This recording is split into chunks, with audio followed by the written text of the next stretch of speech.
Bihar tsunami.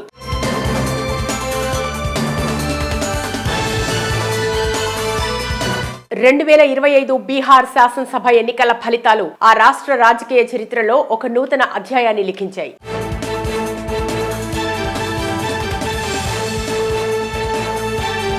ఇది కేవలం ఒక ఎన్నికల విజయం కాదు, ఇది ఒక రాజకీయ సునామీ. ముఖ్యమంత్రి నితీష్ కుమార్, ప్రధానమంత్రి నరేంద్ర మోడీ నేతృత్వంలోని నేషనల్ డెమోక్రటిక్ అలయన్స్ కూటమి ఊహలకు అందని రీతిలో చారిత్రక విజయాన్ని నమోదు చేసింది. మొత్తం 243 స్థానాలకు గాను ఎన్డీఏ కూటమి 200కు పైగా సీట్లను కైవసం చేసుకుంది. ఇది 2010లో సాధించిన 206 సీట్ల రికార్డును బద్దలు కొట్టింది. మరోవైపు తేజస్వి యాదవ్ నేతృత్వంలోని మహాగఠబంధన్ కేవలం 40 నుండి 46 స్థానాలకు కుప్పకూలింది. 2020 ఎన్నికల్లో 110 సీట్లు గెలిచిన ఎంజీబీ ఈసారి ఘోర పరాజయాన్ని మూటగట్టుకుంది. భారతీయ జనతా పార్టీ సుమారు 91 స్థానాలు గెలుచుకుని అతిపెద్ద ఏకైక పార్టీగా అవతరించింది. ప్రధాని మోడీ గ్యారంటీ బలంగా పనిచేసింది. అయితే ఈ ఎన్నికల అసలు హీరో ముఖ్యమంత్రి నితీష్ కుమార్. 2020 ఎన్నికల్లో కేవలం 43 స్థానాలకు పడిపోయిన ఆయన జనతాదళ్ ఈసారి 81 స్థానాలకు ఎగబాకింది. ఇక చిరాగ్ పాస్వాన్ 2020లో స్పాయిలర్ పాత్ర పోషించిన ఆయన ఈసారి ఎన్డీఏలో భాగంగా 22 సీట్లు గెలిచి కూటమి విజయానికి బలమైన మద్దతునిచ్చారు. ఈ ఫలితాలు తేజస్వి యాదవ్ కు రాజకీయంగా పెద్ద దెబ్బ. 2020లో 75 సీట్లతో అతిపెద్ద పార్టీగా ఉన్న రాష్ట్రీయ జనతాదళ్ ఈసారి కేవలం 26 నుంచి 31 సీట్లకు పరిమితమైంది. కాంగ్రెస్ పార్టీ ప్రదర్శన మరింత దయనీయంగా ఉంది. 61 స్థానాల్లో పోటీ చేసి కేవలం 5 స్థానాలు గెలుచుకుంది. ఇది ఎంజీబీ కూటమికి బలం కాకుండా భారంగా పరిణమించింది. ఈ చారిత్రక విజయానికి ప్రధాన కారణం మహిళా ఓటర్లు. 1951 తర్వాత బీహార్లో ఇదే అత్యధిక ఓటింగ్ శాతం. మహిళల పోలింగ్ 71 నుంచి 78% నమోదైంది. ఇక పురుషుల పోలింగ్ విషయానికి వస్తే 62% ఉంది. తేజస్వి యాదవ్ ప్రతి కుటుంబానికి ఒక ప్రభుత్వ ఉద్యోగం అన్నారు. ఓటర్లు, ముఖ్యంగా మహిళలు ఆచరణకు ఓటు వేశారు. నితీష్ కుమార్ ఇప్పటికే అందించిన సంక్షేమం వారిని ఆకట్టుకుంది. ఆర్జేడీ పాలన నాటి జంగిల్ రాజ్ భయాలు, శాంతి భద్రతల అంశం కూడా మహిళల ఓటింగ్ ను ప్రభావితం చేసింది. ఇక రాజకీయ వ్యూహకర్త ప్రశాంత్ కిషోర్ పార్టీ సుమారు 3 నుంచి 5% ఓట్లను చీల్చింది. ఈ ఓట్లు ప్రధానంగా ఎంజీబీకి రావాల్సిన ప్రభుత్వ వ్యతిరేక ఓట్లు. అదేవిధంగా అసదుద్దీన్ ఓవైసీ 6 సీట్లు గెలుచుకున్నారు. సీమాంచల్ ప్రాంతంలో ఇది ఎంజీబీ సాంప్రదాయ ముస్లిం ఓటు బ్యాంకును దెబ్బతీసింది. ఈ రెండు పార్టీల కారణంగా ప్రతిపక్ష ఓటు బ్యాంక్ విచ్ఛిన్నమై ఎన్డీఏ భారీ ఆధిక్యానికి మార్గం సుగమమైంది. ఈ తీర్పుతో బీహార్ లాలూ ప్రసాద్ యాదవ్ కాలం నాటి ఎంవై ముస్లిం యాదవ్ సమీకరణం పూర్తిగా విఫలమైంది.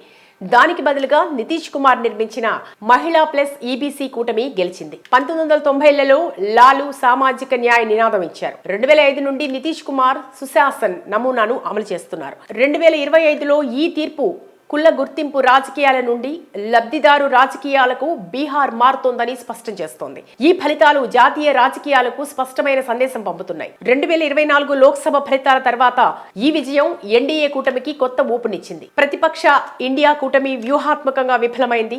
ఆర్జేడీ వంటి బలమైన ప్రాంతీయ పార్టీలు కూడా జాతీయ కూటమిల మద్దతు లేకుండా ఒంటరిగా గెలవలేవని ఈ తీర్పు నిరూపించింది.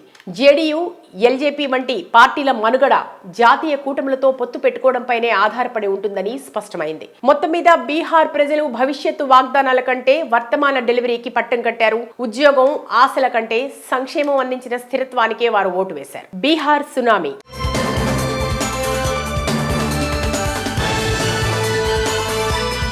2025 బీహార్ శాసనసభ ఎన్నికల ఫలితాలు ఆ రాష్ట్ర రాజకీయ చరిత్రలో ఒక నూతన అధ్యాయాన్ని లిఖించాయి.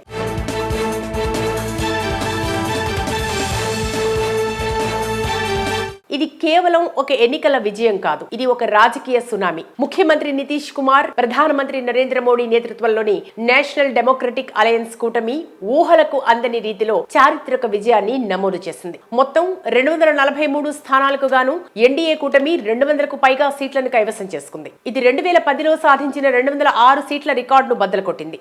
మరోవైపు తేజస్వి యాదవ్ నేతృత్వంలోని మహాగఠబంధన్ కేవలం 40 నుండి 46 స్థానాలకు కుప్పకూలింది. 2020 ఎన్నికల్లో 110 సీట్లు గెలిచిన ఎంజీబీ ఈసారి ఘోర పరాజయాన్ని మూటగట్టుకుంది. భారతీయ జనతా పార్టీ సుమారు 91 స్థానాలు గెలుచుకుని అతిపెద్ద ఏకైక పార్టీగా అవతరించింది. ప్రధాని మోడీ గ్యారంటీ బలంగా పనిచేసింది. అయితే ఈ ఎన్నికల అసలు హీరో ముఖ్యమంత్రి నితీష్ కుమార్. 2020 ఎన్నికల్లో కేవలం 43 స్థానాలకు పడిపోయిన ఆయన జనతాదళ్ ఈసారి 81 స్థానాలకు ఎగబాకింది.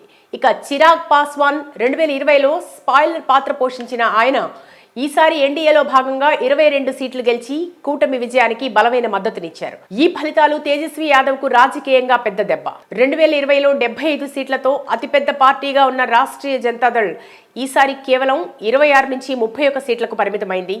కాంగ్రెస్ పార్టీ ప్రదర్శన మరింత దయనీయంగా ఉంది. 61 స్థానాల్లో పోటీ చేసి కేవలం 5 స్థానాలు గెలుచుకుంది. ఇది ఎంజీబీ కూటమికి బలం కాకుండా భారంగా పరిణమించింది. ఈ చారిత్రక విజయానికి ప్రధాన కారణం మహిళా ఓటర్లు. 1951 తర్వాత బీహార్లో ఇదే అత్యధిక ఓటింగ్ శాతం.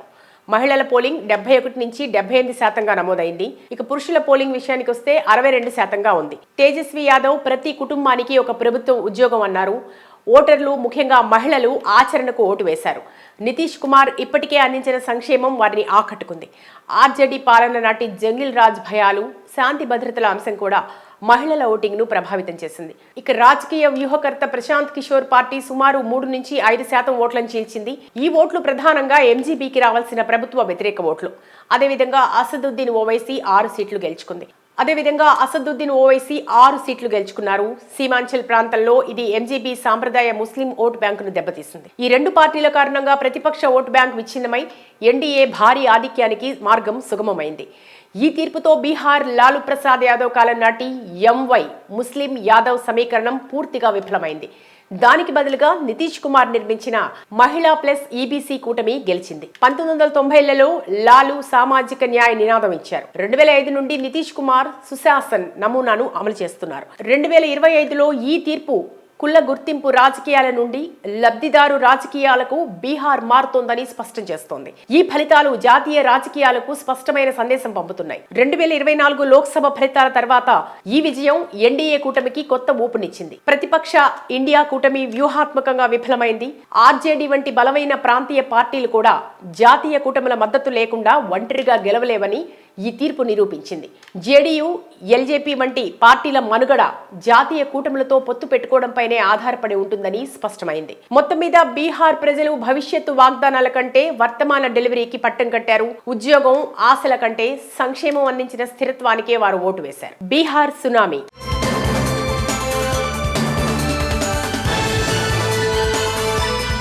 2025 బీహార్ శాసనసభ ఎన్నికల ఫలితాలు ఆ రాష్ట్ర రాజకీయ చరిత్రలో ఒక నూతన అధ్యాయాన్ని లిఖించాయి.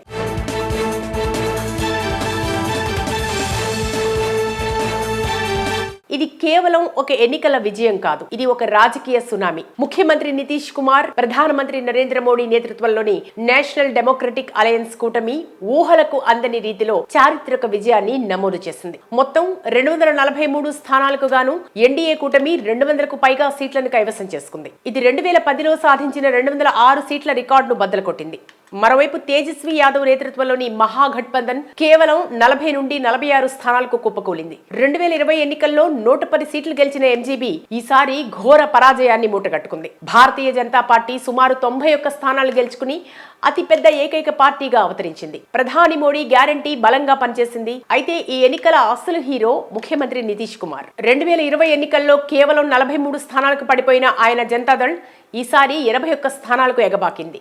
ఇక చిరాగ్ పాస్వాన్ 2020లో స్పాయిలర్ పాత్ర పోషించిన ఆయన ఈసారి ఎన్డీఏలో భాగంగా 22 సీట్లు గెలిచి కూటమి విజయానికి బలమైన మద్దతునిచ్చారు. ఈ ఫలితాలు తేజస్వి యాదవ్ కు రాజకీయంగా పెద్ద దెబ్బ. 2020లో 75 సీట్లతో అతిపెద్ద పార్టీగా ఉన్న రాష్ట్రీయ జనతాదళ్ ఈసారి కేవలం 26 నుంచి 31 సీట్లకు పరిమితమైంది. కాంగ్రెస్ పార్టీ ప్రదర్శన మరింత దయనీయంగా ఉంది. 61 స్థానాల్లో పోటీ చేసి కేవలం 5 స్థానాలు గెలుచుకుంది. ఇది ఎంజీబీ కూటమికి బలం కాకుండా భారంగా పరిణమించింది. ఈ చారిత్రక విజయానికి ప్రధాన కారణం మహిళా ఓటర్లు. 1951 తర్వాత బీహార్లో ఇదే అత్యధిక ఓటింగ్ శాతం. మహిళల పోలింగ్ 71 నుంచి 78% నమోదైంది. ఇక పురుషుల పోలింగ్ విషయానికి వస్తే 62% ఉంది. తేజస్వి యాదవ్ ప్రతి కుటుంబానికి ఒక ప్రభుత్వ ఉద్యోగం అన్నారు. ఓటర్లు ముఖ్యంగా మహిళలు ఆచరణకు ఓటు వేశారు.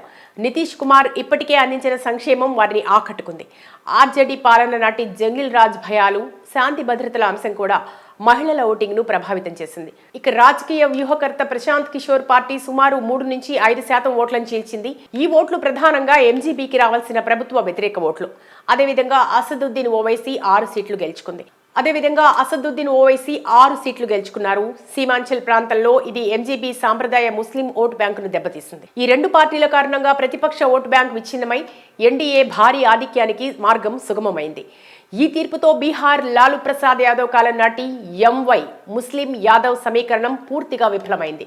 దానికి బదులుగా నితీష్ కుమార్ నిర్మించిన మహిళా ప్లస్ ఈబీసీ కూటమి గెలిచింది. 1990లలో లాలూ సామాజిక న్యాయ నినాదం ఇచ్చారు. 2005 నుండి నితీష్ కుమార్ సుశాసన్ నమూనాను అమలు చేస్తున్నారు. 2025లో ఈ తీర్పు కుల గుర్తింపు రాజకీయాల నుండి లబ్ధిదారు రాజకీయాలకు బీహార్ మారుతోందని స్పష్టం చేస్తోంది. ఈ ఫలితాలు జాతీయ రాజకీయాలకు స్పష్టమైన సందేశం పంపుతున్నాయి. 2024 లోక్సభ ఫలితాల తర్వాత ఈ విజయం ఎన్డీఏ కూటమికి కొత్త ఊపునిచ్చింది. ప్రతిపక్ష ఇండియా కూటమి వ్యూహాత్మకంగా విఫలమైంది. ఆర్జేడీ వంటి బలమైన ప్రాంతీయ పార్టీలు కూడా జాతీయ కూటమిల మద్దతు లేకుండా ఒంటరిగా గెలవలేవని ఈ తీర్పు నిరూపించింది. జేడీయూ, ఎల్జేపీ వంటి పార్టీల మనుగడ జాతీయ కూటములతో పొత్తు పెట్టుకోవడంపైనే ఆధారపడి ఉంటుందని స్పష్టమైంది. మొత్తం మీద బీహార్ ప్రజలు భవిష్యత్తు వాగ్దానాల కంటే వర్తమాన డెలివరీకి పట్టం కట్టారు. ఉద్యోగం, ఆశల కంటే సంక్షేమం అందించిన స్థిరత్వానికే వారు ఓటు వేశారు. బీహార్ సునామీ.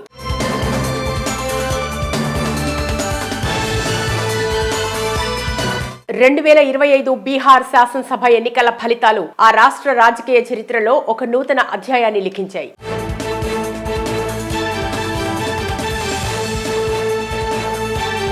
ఇది కేవలం ఒక ఎన్నికల విజయం కాదు, ఇది ఒక రాజకీయ సునామీ. ముఖ్యమంత్రి నితీష్ కుమార్, ప్రధానమంత్రి నరేంద్ర మోడీ నేతృత్వంలోని నేషనల్ డెమోక్రటిక్ అలయన్స్ కూటమి ఊహలకు అందని రీతిలో చారిత్రక విజయాన్ని నమోదు చేసింది. మొత్తం 243 స్థానాలకు గాను ఎన్డీఏ కూటమి 200కు పైగా సీట్లను కైవసం చేసుకుంది. ఇది 2010లో సాధించిన 206 సీట్ల రికార్డును బద్దలు కొట్టింది.